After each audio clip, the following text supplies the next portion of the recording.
ठीक है। तो आज हमारा जो टॉपिक है वो है कि जब कोई भी डाइपोल, जो कि हम समझते हैं डाइपोल हमने लास्ट टॉपिक में भी डिस्कस कर रखा है और लास्ट चैप्टर में भी डिस्कस कर रखा है। डाइपोल मीन्स कि जैसे हमारे पास कोई एक चार्ज पॉजिटिव है और दूसरा चार्ज नेगेटिव है, मैग्नीट्यूड दोनों के सेम है और एक दूसरे से एक स्मॉल डिस्टेंस पे सेपरेट है। सपोज इन दोनों के बीच का सेपरेशन 12 मीटर है, तो हमारे पास चार्ज यहाँ पे कूलम में है, ठीक है, चार्ज है कूलम में और इनके बीच का लेंथ क्या है, मीटर में है, ठीक है। तो हमारा जो डाइपोल होता है वो नेगेटिव चार्ज से पॉजिटिव चार्ज की और उसका डायरेक्शन होता है। तो हम इसको लिखते हैं P electric dipole moment P equal to 2QL, या फिर हमने इसको इस तरीके से भी समझा था कि दोनों का सेपरेशन 12 है और चार्ज क्या है, सेपरेट है, तो Q इंटू 2L भी इसको लिख सकते हैं। और इसकी जो डायरेक्शन होती है वो नेगेटिव टू पॉजिटिव इंडिकेटिंग आती है और इसकी यूनिट होती है कूलम मीटर, ठीक है। और इसका डायमेंशन फॉर्मूला भी हमने डिस्कस किया था LDA। तो इसके बाद हमने दूसरा हमारा इसमें है when place in uniform electric field. Uniform electric field means कि सपोज इस तरह से हमारे पास ये इलेक्ट्रिक फील्ड लाइंस कुछ इस तरीके से चल रही हैं। यूनिफॉर्म मीन्स इन दोनों इनका एक दूसरे के पैरेलल है और इक्वल डिस्टेंस में सेपरेट है, यूनिफॉर्म इसको कहते हैं, यूनिफॉर्म इलेक्ट्रिक फील्ड। तो इसके बाद हमारा जो आज का टॉपिक है वो है पोटेंशियल एनर्जी फाइंड करना। पोटेंशियल एनर्जी को हम यू से डिनोट करते हैं, हमने लास्ट लेक्चर में देखा था यू से इसको इंडिकेट किया जाता है। इस तरह के हमारे पास बहुत सारे फील्ड हैं। यूनिफॉर्म इलेक्ट्रिक फील्ड हमारे पास ई इस तरीके से है और यहाँ पे हमारे पास यूनिफॉर्म इलेक्ट्रिक फील्ड कुछ इस तरीके से रखा हुआ है और इसमें हमारे पास यहाँ पे डाइपोल रखा हुआ। डाइपोल मीन्स यहाँ पे हमारे पास नेगेटिव क्यू चार्ज है और यहाँ पे हमारे पास पॉजिटिव क्यू चार्ज रखा हुआ है और इनका सेपरेशन है 2L, ठीक है। और ये इसकी इंडिकेशन P जो है वो नेगेटिव टू पॉजिटिव, इसमें हम जिसको हम क्या कहते हैं, टॉर्क कहते हैं। ये बहुत इंपॉर्टेंट कंसेप्ट है कि यूनिफॉर्म इलेक्ट्रिक फील्ड में हमको टॉर्क लेना है, फोर्स एक्सपीरियंस होगा वो टॉर्क के फॉर्म में होगा। और हमने छोटी क्लासेस में पढ़ा है कि टॉर्क किसी भी मोशन के रोटेशन को इंडिकेट करता है, रोटेट करने का काम करता है। टॉर्क जो फोर्स के फॉर्म में मिलता है वो रोटेशन के काम आता है, ठीक है। उसी तरीके से नॉन यूनिफॉर्म में हम नेट फोर्स भी देखते हैं और टॉर्क भी देखते हैं, दोनों चीजें उसमें कंसीडर करते हैं। लेकिन हमारे 12th के कोर्स में हम सिर्फ नॉन यूनिफॉर्म की बात नहीं करेंगे, यूनिफॉर्म की बात करेंगे, ठीक है। तो यहाँ पे क्यू चार्ज है तो क्यू चार्ज एक फोर्स लगाएगा, तो क्यू चार्ज का जो फोर्स होगा, यहाँ पे क्यू चार्ज है और यहाँ पे डाइपोल का सिस्टम होता है ना, दो चार्ज होते हैं, एक पॉजिटिव नेगेटिव, तो ये चार्ज इसको इस तरीके से फोर्स लगाएगा और फोर्स हम जानते हैं, फोर्स क्या होता है, F is equal to Q into ई। तो ये फोर्स इस डायरेक्शन में लगेगा। उसी तरीके से यहाँ से इस नेगेटिव क्यू के रिस्पेक्ट में एक फोर्स इधर की तरफ लगेगा जिसको हम F is equal to Q into e पढ़ेंगे, ठीक है। तो ये हो गया और ये हमारे पास यूनिफॉर्म इलेक्ट्रिक फील्ड है। ये क्या है, यूनिफॉर्म इलेक्ट्रिक फील्ड, ठीक है। अब सपोज ये यहाँ पे एक एंगल बना रहा है थीटा, क्या एंगल बना रहा है, थीटा। तो देखो डाइपोल नेगेटिव टू पॉजिटिव की डायरेक्शन ये है और ये इलेक्ट्रिक फील्ड की डायरेक्शन है हमारे पास, जो कि यूनिफॉर्म इलेक्ट्रिक फील्ड में इस तरीके से दिखाई दे रहा है, ये लाइन्स हमें दिखाई दे रही है। तो जो हमारा जो यहाँ पे थोड़ा सा हमें ध्यान ये रखना है कि जो टॉर्क होता है वो इसको घुमाने का काम करेगा। देखो ये फोर्स इसको इस तरफ लाएगा और ये फोर्स इसको ऊपर की तरफ लाएगी, ये फोर्स इसको इधर ले जाएगा और ये फोर्स इसको नीचे लाएगा। तो अगर हम फोर्स की डायरेक्शन देखें, फोर्स जो टॉर्क के फॉर्म में है, फोर्स जो टॉर्क के फॉर्म में है वो इस पूरे सिस्टम को क्लॉकवाइज घुमाएगा। क्या घुमाएगा, क्लॉकवाइज डायरेक्शन में रोटेट करेगा, ठीक है। क्लॉकवाइज डायरेक्शन में क्या लग रहा है, टॉर्क लग रहा है। टॉर्क को हम इंडिकेट करते हैं टाउ से, ठीक है। उसी तरीके से कि देखो और यहाँ पे क्लॉकवाइज डायरेक्शन है, क्लॉकवाइज का मतलब हम समझते हैं कि हमारे पास एक क्लॉक है तो इस तरीके से अगर कोई रोटेशन होता है तो क्लॉकवाइज हो गया, अगर इसके अपोजिट डायरेक्शन में होगा तो एंटी क्लॉकवाइज होता है, ये हम समझते हैं बेसिक। तो देखो यहाँ पे जो फोर्स है जो कि टॉर्क के फॉर्म में है वो क्लॉकवाइज डायरेक्शन में है, लेकिन जब हम फोर्स लगाएंगे तो ये हमारा जो रोटेशन होगा ये भी एंगल के रिस्पेक्ट में होगा। तो इसकी कुछ पोजीशन यहाँ पे देखी गई है, पहले इनिशियल पोजीशन और उसके बाद फाइनल पोजीशन। जब हमने इसमें फोर्स लगाया तो सपोज ये θ1 एंगल के रिस्पेक्ट में यहाँ पे P और E का एंगल कितना है, θ1 है। जैसे हमने इसको रोटेट किया मीन्स क्लॉकवाइज डायरेक्शन में तो टॉर्क लग रहा है, टॉर्क के अगेंस्ट हमें यहाँ पे रोटेशन देखने को मिलता है। ठीक है, तो ये रोटेशन कुछ इस तरीके से होगा। अगर हम इसकी सेकेंड पोजिशन देखेंगे तो ये सेकेंड पोजिशन उसकी कुछ इस तरीके से रहेगी, ये चार्ज इधर आ जाएगा पॉजिटिव और ये नेगेटिव चार्ज कुछ इस तरीके से आएगा। ये इसकी सेकंड पोजीशन जब हम इसको रोटेट करेंगे और अब हमारे पास जो ये एंगल आएगा, ये वाला एंगल आएगा, ये θ1 टू θ2। ये देखो ये वाला एंगल कितना है, सपोज अब θ2 है। तो θ1 तो पहले वाली कंडीशन थी और उसके बाद जब हमने इसको रोटेट किया डॉटेड लाइन से, ये डॉटेड लाइन से इंडिकेट किया हुआ है, तो अब इसका एंगल कितना हो गया, θ2। ठीक है, तो ये जो रोटेशन है and rotation with θ1 to θ2 angle is anti clockwise. ये बहुत इंपॉर्टेंट पॉइंट है, समझने वाला पॉइंट है कि हमारे पास जो फोर्स है जो कि इस तरीके से सिस्टम को घुमा रहा है, ये यहाँ से इसको इधर ला रहा है, ये इसको इधर घुमा रहा है, तो ये घुमाने का काम जो कर रहा है, ये जो फोर्स है वो टॉर्क के फॉर्म में है यहाँ पे। ठीक है, टॉर्क, और टॉर्क के फॉर्म में उसकी डायरेक्शन क्लॉकवाइज है। उसी तरीके से जो रोटेशन है इसका, ये पहले θ1 था इनिशियल पे, उसके बाद फाइनल पे पहुंच गया। यहाँ पे लिख लेते हैं θ1 हमारा इनिशियल एंगल है और θ2 हमारा क्या है, फाइनल। ठीक है, ये है। अब देखो, अब हमारे पास हम इसको आगे बढ़ा रहे हैं डेरिवेशन को। तो यूनिफॉर्म इलेक्ट्रिक फील्ड में हमने पहले वाली कुछ डेरिवेशन में भी ये पहले भी किया है, पहले वाले चैप्टर में भी हमने इसको सॉल्व किया हुआ है। तो इसके लिए हम क्या करेंगे, इसके लिए हम यहाँ पे वी नो दैट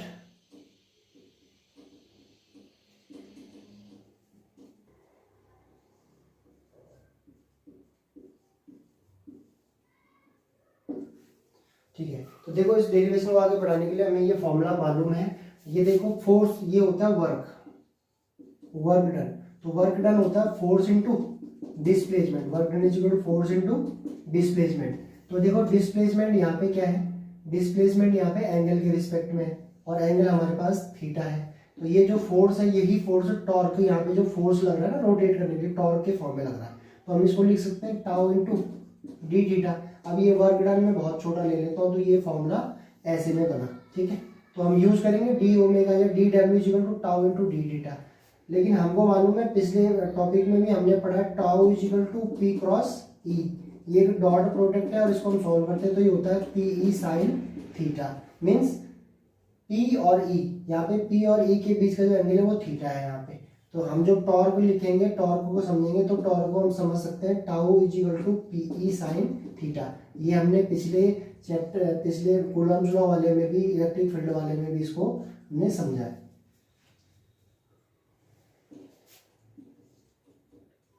तो हमारे पास ये जो हमारे पास इस तरह से आ रहा है, ये हमारा फर्स्ट इक्वेशन है। क्या है, फर्स्ट इक्वेशन।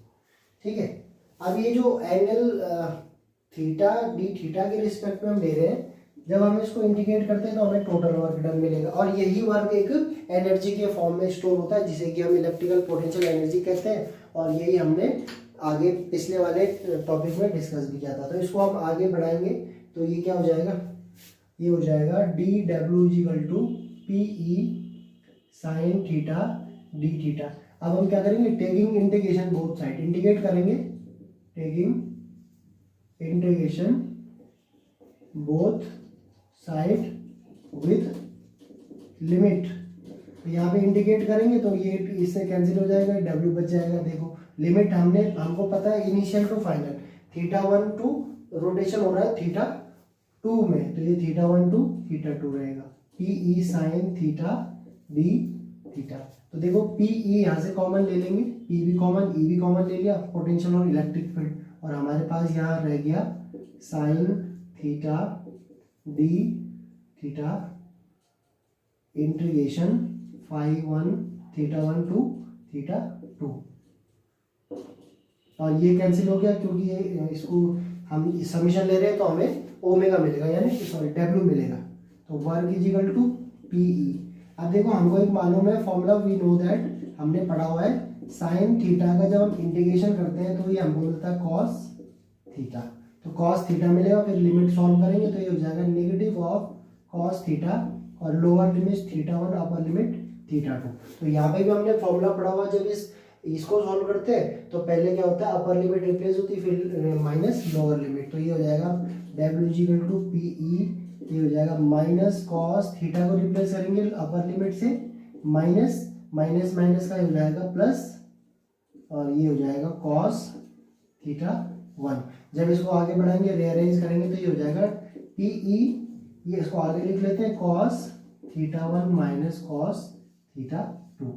अब देखो, अब हमने जो ये वर्क क्या, जो ये रोटेट करने में जितना वर्क मिला, यही वर्क क्या होता है, यही वर्क इस यूनिफॉर्म इलेक्ट्रिक, जो कि यूनिफॉर्म इलेक्ट्रिक फील्ड है, इसमें एक पोटेंशियल एनर्जी के फॉर्म में स्टोर होता है। इसी को हम पोटेंशियल एनर्जी कहते हैं। तो ये डब्ल्यू रिप्लेस हो जाएगा किससे, यू से, डब्ल्यू रिप्लेस हो जाएगा यू से। तो ये हो जाएगा U is equal to P E cos of theta 1 minus cos of theta 2। तो ये हमारे पास पोटेंशियल एनर्जी का फॉर्मूला मिलता है। अब इसके बाद हम इसको थोड़ा सा आगे बढ़ाते हैं और इसमें एक एजम्पशन हम लेते हैं। एजम्पशन इसमें ये है कि एज्यूम करते हैं, एज्यूम हमारा जो फॉर्मूला है उसको लिखेंगे u is equal to P E cos of theta 1 minus cos of theta 2। ये हमारा फॉर्मूला है। तो देखो इसमें एज्यूम हम क्या करेंगे, इसमें ये सोचेंगे, थोड़ा सा एज्यूम करने वाली बात है कि जो थीटा 1 है, सपोज ये 90 डिग्री है, क्या है 90 डिग्री, ठीक है। और जो ये थीटा 2 है, जो फाइनल एंगल बन रहा है, ये कितना है, थीटा है।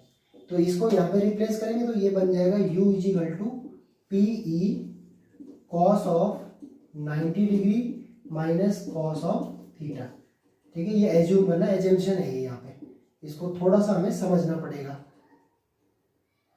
ठीक है। और cos 90 की वैल्यू हमको मालूम है, cos 90 कितना होता है, 0 होता है। तो ये जो आगे बढ़ाएंगे इसको तो ये हो जाएगा u p into E.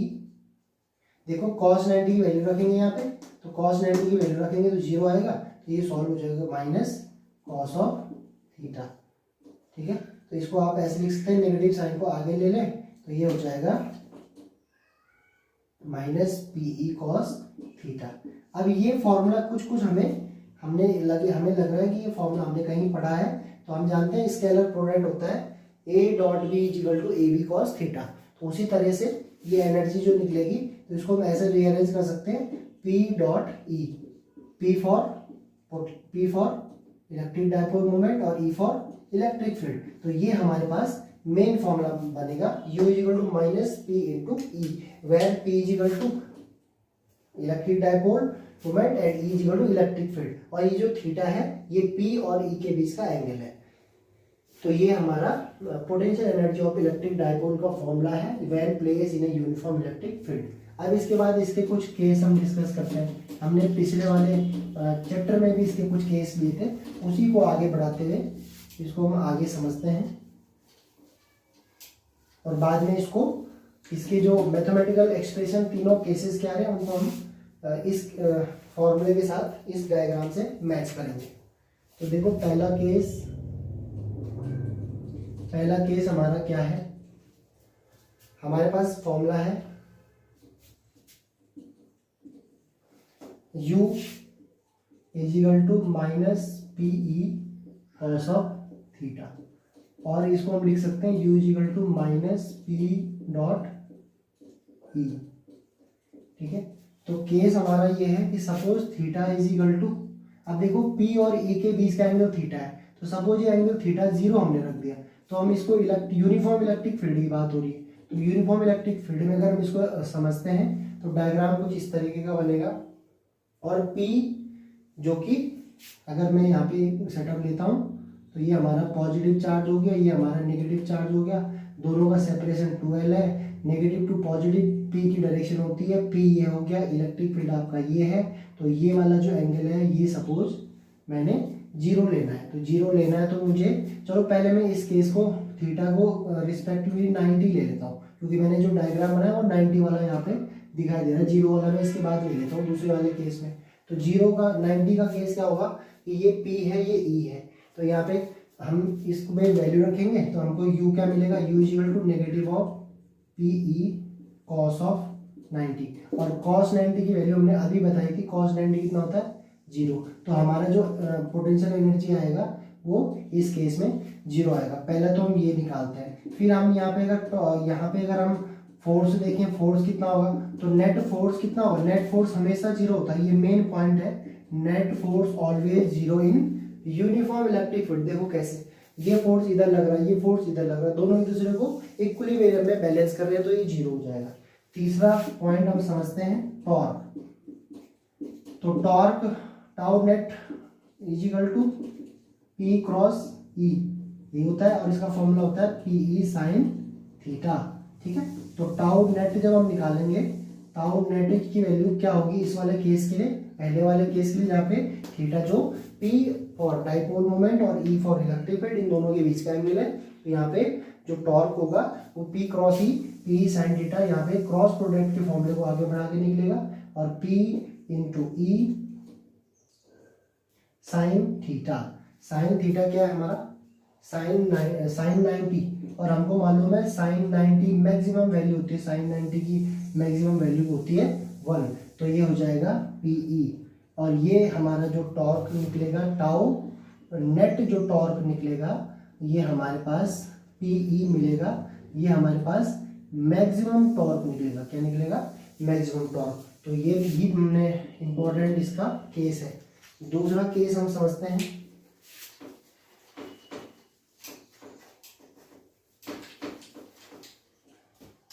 Case if theta is equal to 0 degree.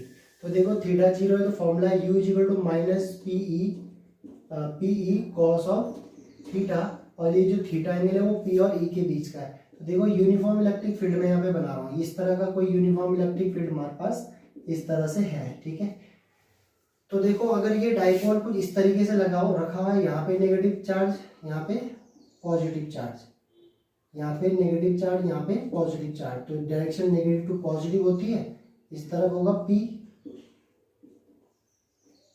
तो देखो P और E ये हमारे इलेक्ट्रिक फील्ड को इंडिकेट कर रहा है। तो यहाँ पे P और E एक दूसरे के पैरेलल है, तो P क्या है, एक ही E के पैरेलल है, तो पैरेलल है तो इस वाली कंडीशन में थीटा एंगल बनेगा। तो जो U निकलेगा वो क्या निकलेगा, minus PE cos of 0 degree. तो 0 डिग्री जब पैरेलल होगा तो 0 एंगल बनेगा, यहाँ पे हम देख सकते हैं। तो कॉस 0 की वैल्यू होती है 1, कॉस 0 कितना होता है 1, तो ये हो जाएगा माइनस P इंटू E। अब हमारे पास जो U आ रहा है पोटेंशियल एनर्जी वो नेगेटिव में आ रही, मीन्स मिनिमम आ रही है हमारे पास, क्या आ रही है, मिनिमम, या इसे लीस्ट भी कह सकते हैं। ठीक है, लीस्ट पोटेंशियल एनर्जी। दूसरा पॉइंट हमारा था नेट फोर्स। अगर हम इस सिस्टम में देखें तो ये हमेशा क्या होता है, जीरो होता है नेट। ये हमने डिस्कस भी किया था कि ये फोर्स इधर लगाएगा, ये फोर्स इधर लगाएगा, तो नेट फोर्स क्या होगा इसमें, जीरो हो जाएगा। ये देखो ना, Q वाला इसके रिस्पेक्ट में इधर लगाएगा, F is equal to Q into E, और ये इस तरफ लगाएगा force, F is equal to Q into E। तो दोनों के दोनों एक दूसरे को इक्विलिब्रियम में कैंसिल आउट करेंगे, तो ये क्या हो जाएगा, फोर्स यहाँ पे जीरो हो जाएगा। तीसरा हम टॉर्क की बात करते हैं, तो टॉर्क नेट, टाउ नेट कितना होगा, tau net is equal to P cross E। अभी हमने इस वाले केस में देखा है, इसको हम लिखते हैं PE sine theta, cross product का फॉर्मूला होता है। तो टाउ नेट क्या निकलेगा, देख सकते हैं, PE साइन ऑफ 0 डिग्री, क्योंकि P और E के बीच का एंगल थीटा है ना, तो साइन 0 की वैल्यू क्या होती है, 0। तो ये टाउ नेट भी इस केस में क्या होगा, 0 होगा। इस केस में टाउ नेट क्या होगा, 0 होगा। ठीक है, अब तीसरा केस देखते हैं। अब थोड़ा सा हमने पिछले चैप्टर में भी ये डाइपोल का वर्क डन हमने फाइंड किया था, तो उसमें हमने देखा था कि सपोज इस सिस्टम में इस वाले डाइपोल को अगर हम थोड़ा सा रोटेट करते हैं, सपोज इसको थीटा एंगल पे, थीटा हमारे पास 0 है बहुत, इसको थोड़ा सा ऊपर की तरफ इसको रोटेट करते हैं, तो ये फिर से अपनी ओरिजिनल पोजीशन में लौट आएगा। इसलिए इस केस को, इसी को क्या कहते हैं हम, स्टेबल इक्विलिब्रियम कहते हैं। क्या कहते हैं, स्टेबल इक्विलिब्रियम। ये हमने पहले वाले ने भी डिस्कस किया था पहले वाले चैप्टर में। ठीक है, अब इसका तीसरा केस है, ये बड़ा इंपॉर्टेंट है, case number third. Case third देखो कैसे करेंगे केस थर्ड को। केस थर्ड हमारे पास है कोई यूनिफॉर्म इलेक्ट्रिक फील्ड है, थीटा हमारे पास पाई है यानी 180 डिग्री है। ठीक है, तो ये हमारे पास कोई यूनिफॉर्म इलेक्ट्रिक फील्ड है। तो देखो यहाँ पे हमारा सिस्टम इस तरीके से रखा हुआ। सपोज ये जो सिस्टम था हमारा, इसको मैंने रोटेट कर दिया, इसको मैंने क्या कर दिया, रोटेट कर दिया। तो इसका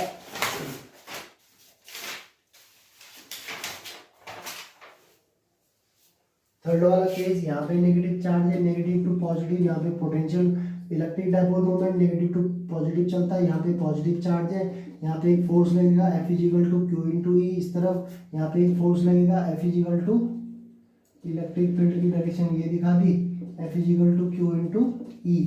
तो ये दोनों के दोनों यहाँ पे क्या होंगे, कैंसिल आउट करेंगे। तो पहला जो हम फाइंड कर रहे हैं, सबसे पहले एफ नेट ये क्या हो जाएगा, जीरो हो जाएगा। क्या हो जाएगा, जीरो हो जाएगा। एफ नेट यूनिफॉर्म में हमेशा जीरो होता है। टॉर्क निकालेंगे, टॉर्क नेट, टाउ नेट निकालेंगे, टाउ नेट होता है पी क्रॉस ई। तो पी क्रॉस ई को जब हम सॉल्व करते हैं तो पी ई साइन थीटा, तो टाउ नेट हमारा निकल जाएगा P E sine of angle कितना है, पाई या 180 है। तो साइन 180 की वैल्यू, और साइन 180 हमें याद होना चाहिए, साइन 180 ट्रिग्नोमेट्रिक रेशियो से हमने 11th क्लास में पढ़ा हुआ, 10th में भी पढ़ाया जाता है।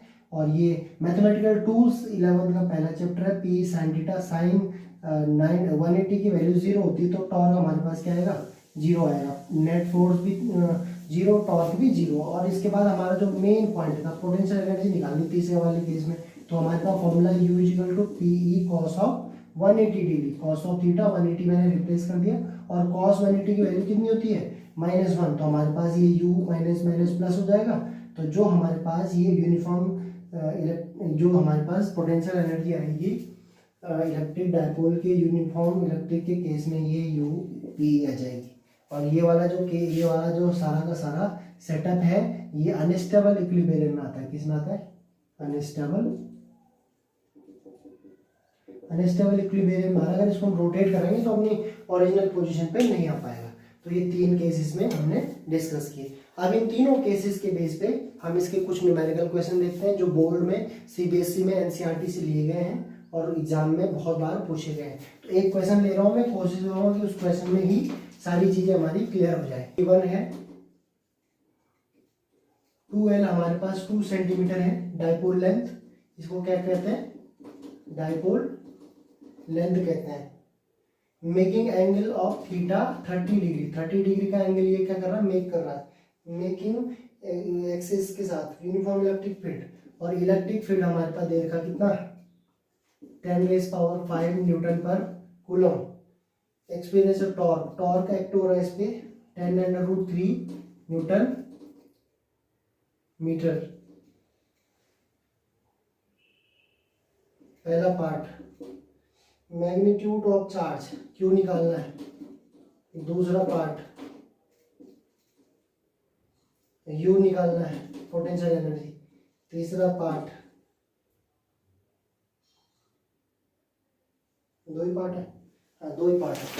तो देखो कितना अच्छा क्वेश्चन है ये, और ये हमको सॉल्व करना है। तो ये अभी हमने इसके लिए हमें की फॉर्मूले जो इसके लिए रहेंगे, वो की फॉर्मूले हमारे एक तो रहेंगे u is equal to minus P E cos of theta, इसकी हेल्प हमें लेनी है।